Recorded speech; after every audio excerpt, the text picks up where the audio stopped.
Welcome to Coach's Corner, everybody. Thanks for watching the show. I'm your host, Coach Tripp, along with Vinnie O'Connor, Syracuse boy. Vinnie, man, thanks for being on the show. You got your Syracuse shirt on? From 19. And oh, my gosh. Mike Morris gave me this shirt, Joe's brother. Joe Morris's brother, Mike gave it to you? This was the sweater I had, but the shirt I lost, the orange one.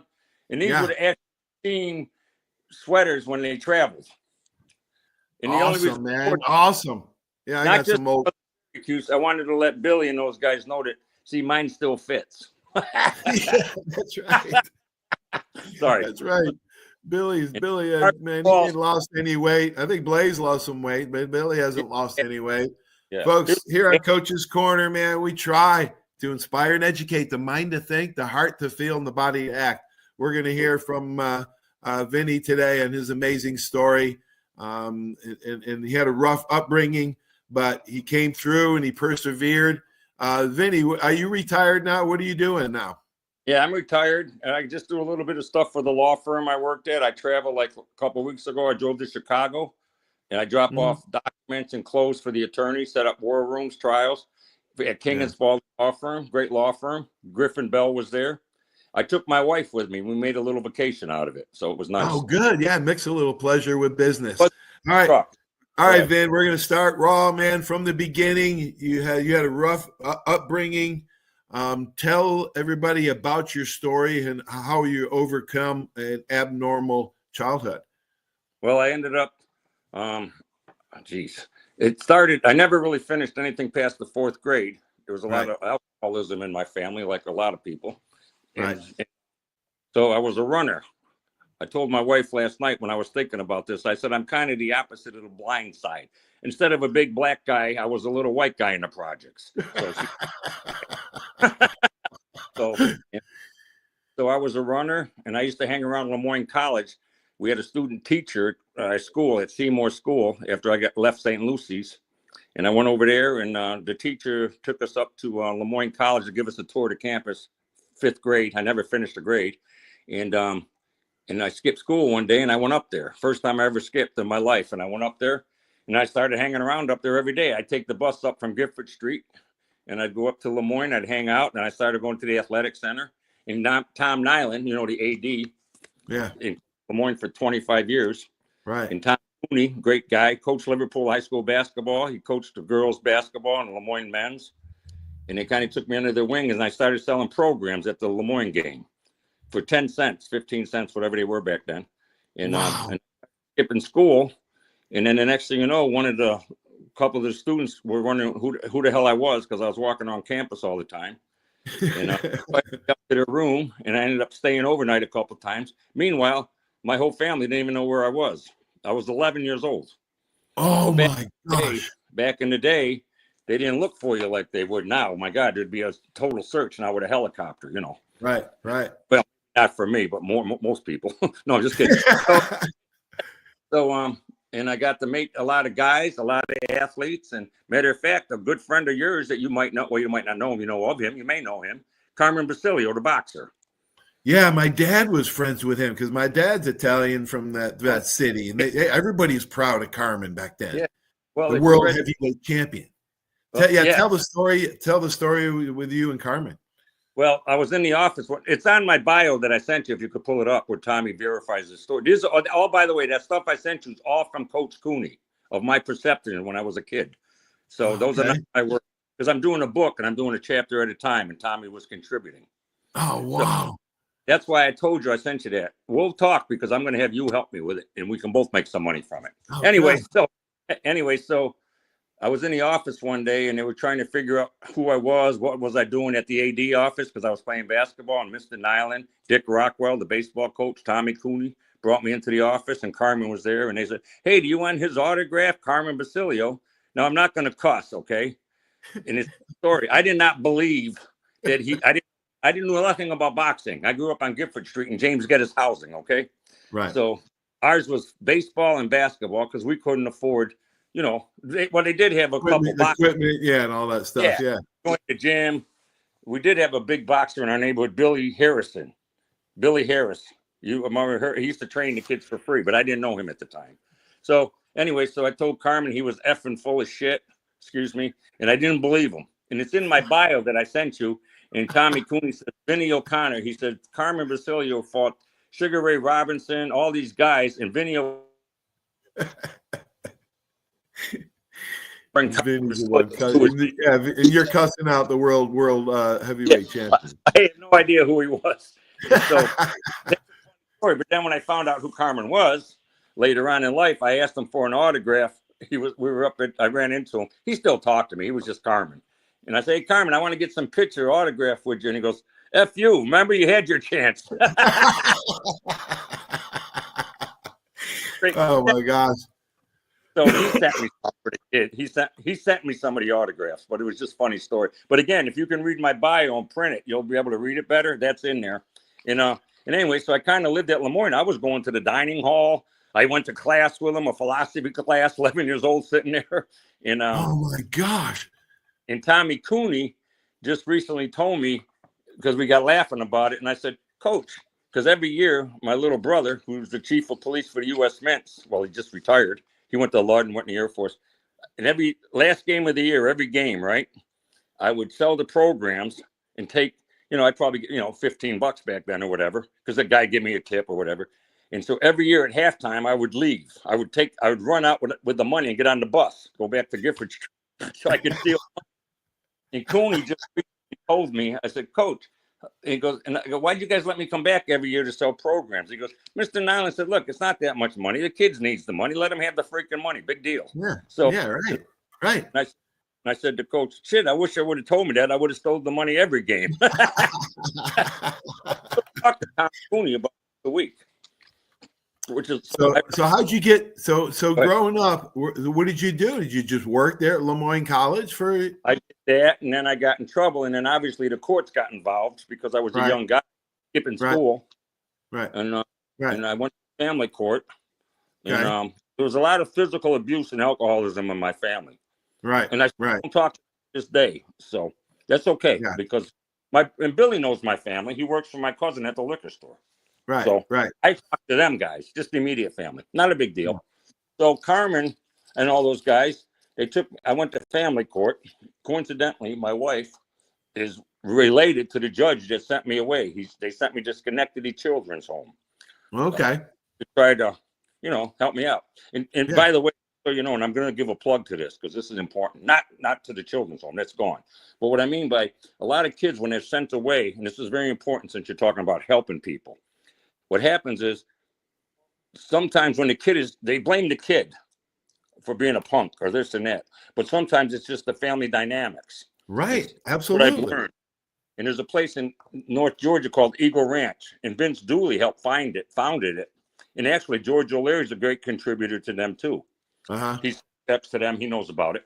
Oh, wow. Dooley started it. Vince Dooley started it. A guy named Eddie Stobbs. You should look it up. Eagle Ranch, Chestnut Mountain, Georgia. Great place. And they don't get any federal money. So that's the key. What they want. Yeah. Same thing in Alabama. Hey, Vinny, same thing in Alabama. John Croyle, one of Coach Bryant's favorite players, told him not to go to the NFL to start this boys ranch. And he's been helping. Yeah, he's been helping the boys ranch. John Croyle has for decades. Hundreds of kids like you that he helped get on his feet. That's the same thing. It's the same thing in Georgia, right? Correct. You should look. Eddie played baseball for Auburn, the guy that started it with Vince Dooley. There's a book about it. Eddie just retired. He does. Yeah, look it up. It's a beautiful place. Okay.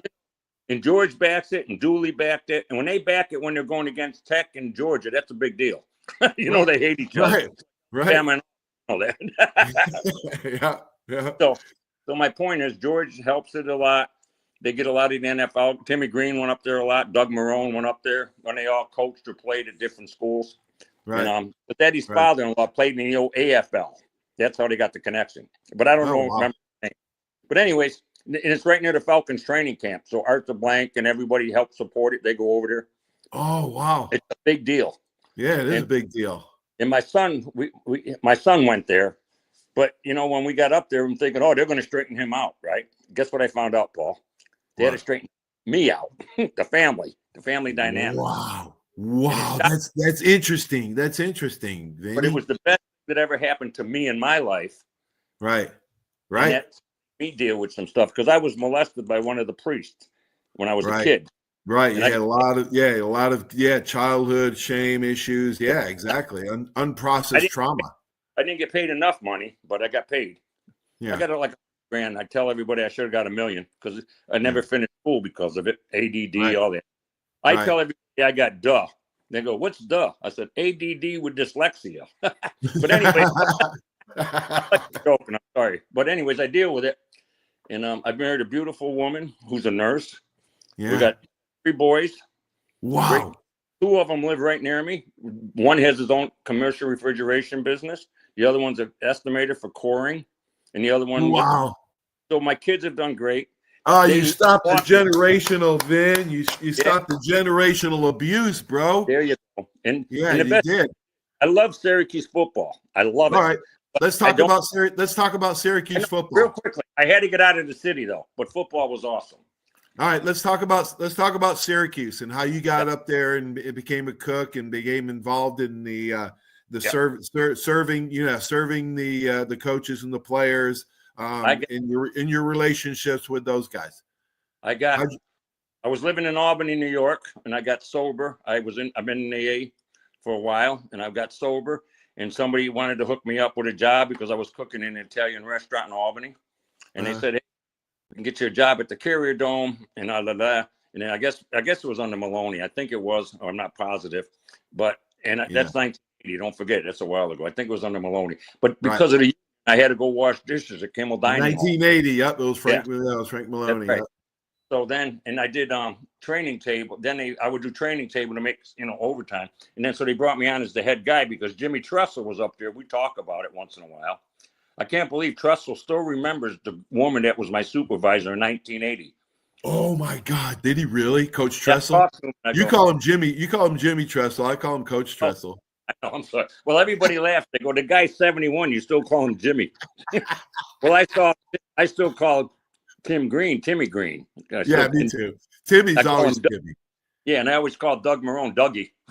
Did you? Yeah, still do. Because he gives me tickets when he comes in and gets me on the field. So that's nice for that relationship. Oh, wow. So anyway, so I got up there and I started cooking for the team. Coach Matt came in, obviously. And Coach Matt kept Ivan Fairs and Coach O'Leary. Those were the only 2 guys that Coach Matt kept out of all that. Right. And brought in Wojcik and all those guys. Mike was right. A great show with Mike. That was thanks. Yeah, my Coach Wojcik. Yeah, what a charm he is, man. I reached out to him after the show. So. Oh yeah. Because I got my hat on, and we're going up to the Marcus Paul tournament June 2nd. Oh yeah, June 2nd, Marcus Paul. Talk a quick second about that. Tuscarora Country Club, June 2nd. Mike's in charge of it now, and he raises the money, and it goes to scholarships. And Paul Fraze told me that they named his field after Paul. Anyways, he had the stroke. I mean, the aneurysm. You guys know all that. Yeah. So Billy should play in that. Billy's a hell of a golfer. He's going to do it. He said he's going to do it this year. Yeah. He's going to team up with Wojcik since Wojcik came on the podcast. He said that. How good. So Blaze went up a couple of years ago, but I don't know if he golfed. I don't think Blaze golfed. So I think he just went up. Yeah, I don't think so either. But anyways, big names go up there. Rob Drummond was up there, I guess. A lot of big guys. A lot of names. So number 44 obviously is famous in Syracuse. Yeah. Right. I mean, you had Ernie Davis, Jim Brown, Floyd Little. God, man. I think that they gave that number, and I'm not mistaken. And don't quote me on every exact thing because I could be wrong. But we had Glenn Moore, the one Bernard was talking about last week that brought in the guy. He ended up marrying Glenn's cousin, by the way. He didn't mention that. But anyways, I think he was number 44, but Glenn could run the ball. He played on the same high school team as Mike Rozier. Glenn was fast. Wow. But wow. Didn't make grades at the school. And God bless him, he passed away, Glenn. He had diabetes. Hey, were you there when Joe Morris was running the ball? Oh, yeah. That's where I got. That was my first year. Man, how good was Joe Morris? Just a low center of gravity, vision, balance. Not only that, he was even seen him with the Giants. The dude was strong. Yeah, he was strong. Yeah. God. And then LT even talked. Remember when he played in the Super Bowl and he led the league in touchdowns his first rookie year? I think. Don't quote me on the year, but I know he did. But that's when the whole Morris family is awesome. Larry, Mike, Joe, great people. Where are they from? Where are they from? Massachusetts, someplace. Massachusetts? Yeah. Then Jamie, creep. I like the kid. I'm just kidding. He went to Michigan, but he, they put the mats on the wall at the bottom of the Carrier Dome because Joe ran so hard he hit the wall and he hurt himself and he was out. That's a true story. Ask Coach O'Leary about that. When George told me the story. So, oh man, let's tell an O'Leary story because when I was coaching high school here, Vinny, O'Leary would come up from Central Florida, and he actually got 3 guys from our high school over the years. But he came up and it's hard to get George laughing, right? But he was sitting around with our head coach and some other coaches, and our head coach would tell him, Coach O'Leary, Coach Tripoli tells more stories about you than he does Bear Bryant. And he got a kick out of that, Vinny. One time we were doing training table, another guy that played named Wes Dove. Wes played for the Seahawks. He was my roommate. He killed himself when he was playing for the Seahawks, and I think it was CTE 25. Yeah, right. I'm at training table, and I used to sit down with those guys after they were served and shoot the shit with them. Coach Mack always bumped cigarettes from me because he didn't want his wife to know he smoked.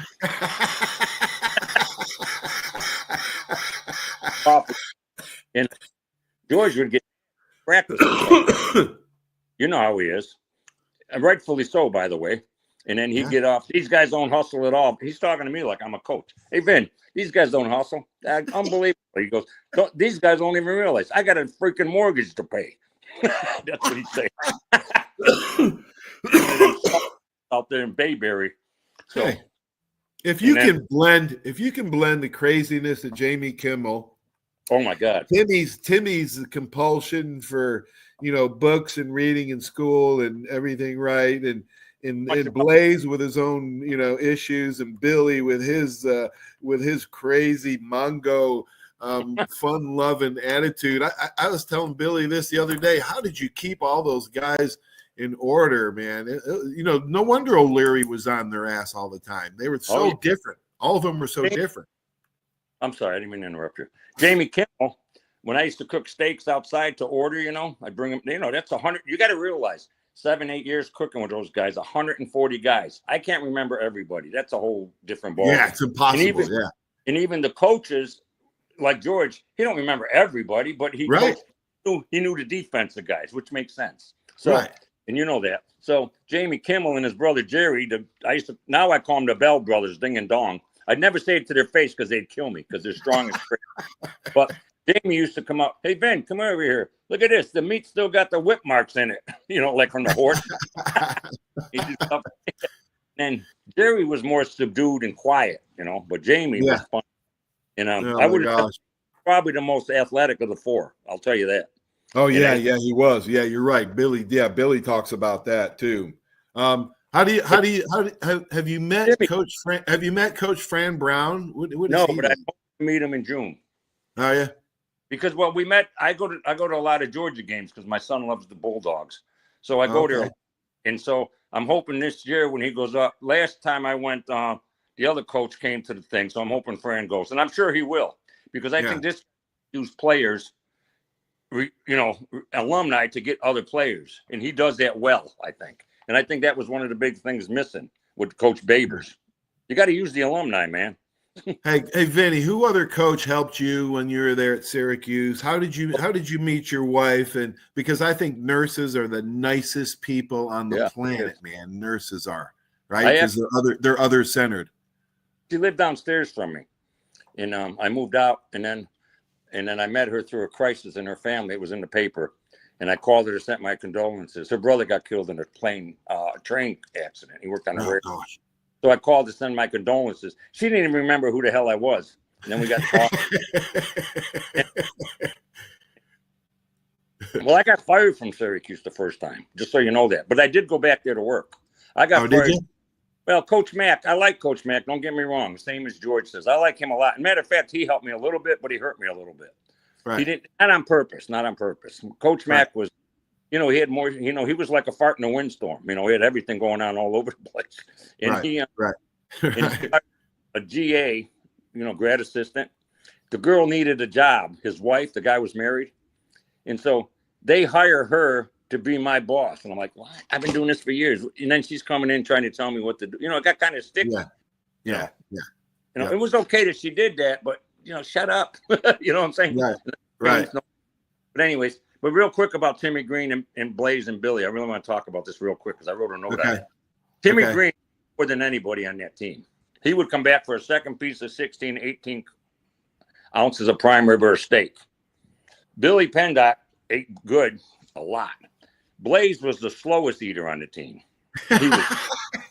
He would eat after everybody was gone because that's because he was talking most of the time. That's why. Yeah, well, he just really took time. Yeah, but a lot of the guys went to study hall, and Blaze was still. And then so Blaze was on one side, and then Coach Mack was on the other. Like I said, I hung out with Coach Mack a lot. But I really like Clarence Brooks, good man. Clarence died. He played for, he coached with Baltimore. He had cancer himself. Bubba Grimes, Roland Grimes. Did you ever hear of Roland? He died. Good man. And I went to Bible study with Bernard, Roland, Bubba Grimes. Did you? Did you go to Bible study with those guys? Yeah, Paul Jewell. And I brought a girl from the secretary that was my secretary for all our ordering food, and she stayed with it and ended up marrying a guy not in the program, not in the Bible study program, Bible study. And she's been ever since. And Paul Jewell did do a great job. We had Jimmy Rooney, who had a blood clot. He had to do brain surgery. He died on the heart stop, brought him back. That's when I met him the next day at the hospital. Jimmy still came to training table. But anyways, I've been friends with him ever since. We were room. What I like about my thing with Syracuse, my connection, I'll sum this up, and I don't mean to be drifting, but I just want to give those guys credit because they're great guys to me. And I'm still friends. And I like the fact that I talked to George. I gave Billy George's number at one time. Jimmy Rooney, all these guys. Bernard even called George one time. George likes that because he doesn't sit around and read. I don't care what he says. He misses it. And he may not. Yeah, he misses. Yeah, he misses the connection. He likes to hear from his players, man. I talk to him once in a while. I'm sure he talks to Timmy. He's probably been on Timmy's podcast. Nothing left unsaid is Timmy's podcast. He hasn't been on his podcast. Oh, he hasn't? No, Troy's trying to get him on. Why not? You're going to have to ask George. I know why. No, I'm serious. I think it's more of a personal reason, so I don't want to share that. Because is it really? Yeah, seriously. You can ask me. There's nothing bad. He comes on my show and gives me shit. Everybody on the show. Shit. All right. He doesn't like seeing Tim. It's hard for him to deal with Timmy in that condition. Okay. I understand. It's hard for him to see him. Yeah. All the talking. But he does go see Timmy. He goes down to Florida because Timmy's got a place down there. All right, one more person I want to talk about, Paul Fraz. Paul Fraz, yeah. Did you see the book? I sent a copy. I sent you that last night. But tell everybody about his story in the book. His story, he had a son that had some sort of disorder, and he couldn't walk, or he very communicative, never walked in his life. Paul took his money, from what I understand, a lot, and put a lot of time into his son. Paul literally took his son. You ready for this? Went to school with his son every day, brought him in a van, walked the kid. His son couldn't walk. Paul took him from class to class on a gurney so he could go. Whoa, Paul Fraz was a great defensive lineman for Syracuse, 10-year NFL vet. Correct. And he played for the Jets. He played for the Packers, which I told you. He played for Coach, what's his name down there in Jacksonville? Down in Jacksonville. Yeah, and Paul's really. I see him. He's coming to the Syracuse Clemson game September 20th in Clemson, Lake Kiwi. We get a lake house up there. I was going to invite George. I invite Billy every year. By the way, you're welcome to come. A lot of guys come. It's awesome. Where is it at? Up in Georgia? Yeah, it's at Clemson, South Carolina, right on the border, not far from you. Oh wow, man! I've been wanting to go up there and see Georgia for years, man. We're not getting any younger, Vinny. I want to go see Coach O'Leary one more time. Well, we're going to try to go, but we're going to also This house is huge. Everybody's got their own bathroom, their own bedroom, and they got a lake view. And we all cook. Peter Ewald comes, Phrase comes. It's wow! And you're welcome to come. Wow, that is cool. And then we go. I'm not great. I'm sorry. And we're 15 minutes from the stadium. My gosh! Holy cow! Last year, Phil Cox came. Phil Cox. Oh, that's awesome. That's awesome. Yeah, in my family, that's how it all started. But anyways, real quick before I forget, I really did write some notes here because I forget. And there was a guy named Carmen Avella that was one of and Johnny Gandino. They would cook and we would transport the food to the place until we built the kitchen on the end of the Manly Fieldhouse. We have a kitchen there now at Manly. Wow. And that makes me mad because I left in the middle of that and some guy paid a lot of money. And I said the Phrase and all the, how come the guy didn't put my freaking name on it? You know, that it is. I'm just, so, because Tally up there, Tally donated a lot of money. John So Tally. when you left Syracuse, when did you leave Syracuse? Oh, I don't remember the year. It was the year. They went 11-0-1 that year. Oh, did they really? That's the year they went to the Sugar Bowl and tied with Auburn. With a McNabb? 88. I went back to work at Syracuse for 2 years after I left. After all that. Back, yeah. And then I got me back in. Anyways, I was back in food service. I was back in with it. But I look at myself, and I was talking to my wife about this last night. I feel more like a concierge to these guys. Does that make sense? Yeah, absolutely. Yeah, serving concierge, a little bit of everything, friend, confidant, drinking buddy, whatever. Yeah, but I just feel except for drinking buddy, right? You didn't drink anymore. No, I was the designated driver. yeah, that's it. But I know I quit drinking about 7 years ago, Vin. So I've been the designated driver ever since. I hate that because you get the obnoxious guys. Not so much anymore. You know how when they're all drunk in the back, fussing and yelling at you, acting like a jerk. You realize how stupid we acted when we were drinking. There you go. Thanks, Vin. Hey, man, thank you for being on the show. Thank you for your service to Syracuse, and thank you for your story. Thank you for breaking the cycle of generational alcoholism and abuse. You got a beautiful family and a great story. Thanks, Vin. Hey, I just wanted to do a shout out to Carmen Avella, who was in the background. I mentioned it to you earlier, and I wrote all these names down, including Wes. Wes was living with us. Jimmy Rooney lived with me. Blaze lived with me. A lot of guys roomed with me. But Carmen Avella, please, at the mailroom at Syracuse, he transferred out of food service. His wife just passed away at 53. She had cancer, and I told him. Shout out to him, man. Our prayers and thoughts for him. Please. Every day, he's Italian. You know how that is. Carmen Paisan, Paisan. Prayers to the Paisan. Yeah. So every day he goes, Vin, I cry every day, and I go to the cemetery every day. Yeah. It's sad, man. It's so sad. He was part of that, and also all guys. So they're all good guys. One guy, I'll let you go because I know you got to go. But one of the football players, won't say who it is. I doing a lot of charity work with CASAs. Okay, court advocate, special assistant with foster kids. I'm very involved. Actually, you know who else is involved in that is the coach at Tampa Bay that resigned. He lives down there, George, at Lake Oconee. Who is it? Does he? Bruce Arians. Bruce Arians. Oh, Coach Arians lives down there. He lives in the same subdivision as George. Oh, he does? Yeah, and they have a golf tournament every year for CASA. And his wife's very involved. If you noticed on the sides of his spikes when he was coaching, it said on the side. He put it on there. Whoa, man! I would love to have Coach Arians on. You know, he was at Alabama when I was there. Coach Bruce Arians was. Yeah. Oh, yeah. Yeah. You got to get a hold of George. Knows him. You got to reach out. Okay. All right. I'll get a hold of George. Anyways, isn't that cool? But anyways, Carmen just needs your prayers because I'm really worried about him. Yeah. Thanks, man. Thanks, buddy. All right. I hope it ain't. Prayers are for him. Yeah. Thanks, V. Thanks for doing this, man. If you ever need anything, Paul, reach out. Thanks, buddy. We'll keep in touch. Thanks, Vin. All right. God bless. God bless. Wow, that was great. Vinnie O'Connor, man, worked his way up, Syracuse, be a server, and was a confidant to a lot of the players, friends of a lot of the players, best man at some of their weddings. Unbelievable. What a great story of redemption and perseverance. And God is great for stopping that family. abuse in their family. So thanks for watching Coach's Corner, everybody. Here in Coach's Corner, we try to inspire and educate everybody to, be a good person, be a good coach. We want to thank Vinny. Have a great sports weekend, everybody. We stay tuned for these important messages. Without these great sponsors, this just wouldn't be possible. So long, everyone.